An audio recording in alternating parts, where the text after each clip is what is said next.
Hello everyone, আমি অপু নিয়ে চলে এলাম আবার একটা নতুন ভিডিও। তো তোমরা তো এই ভিডিওতে দেখতেই পাচ্ছ আমি একদম রেডি হয়ে গেছি। কারণটা হচ্ছে আমি যাচ্ছি আমার দেওরের বিয়ের বরযাত্রী। মজার ব্যাপার হলো গতকালকে মানে 30শে জুলাই ছিল আমার জন্মদিন, আর সেই দিনে ছিল আমার দেওরের বিয়ে। সবাই কিন্তু বিয়ের আনন্দ আর মজায় ব্যস্ততার মধ্যেই ছিলাম, সেই জন্য জন্মদিন নিয়ে ঘটা করে কোনো কিছু করার সুযোগ হয়নি। কিন্তু হ্যাঁ, জন্মদিনের রাত 12টার সময় কিন্তু আমার বর আমাকে খুব সুন্দর একটা সারপ্রাইজ দিয়েছিল। আর জানো তো, কালকে বরযাত্রী বেরোনোর ঠিক আগে আমি আরও একটা দারুণ সারপ্রাইজ পেলাম।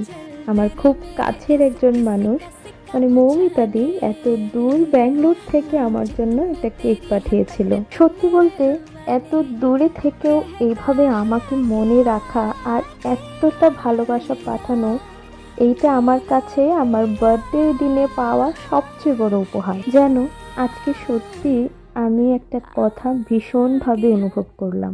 দূরত্ব শুধু জায়গারই হয়, সম্পর্কের কিন্তু নয়। এর থেকে বেশি আর কিছুই বলবো না, কারণ কিছু কিছু অনুভূতি কথায় যতই প্রকাশ করতে যাই ততই মনে হয় ঠিকভাবে বোঝানো যায় না।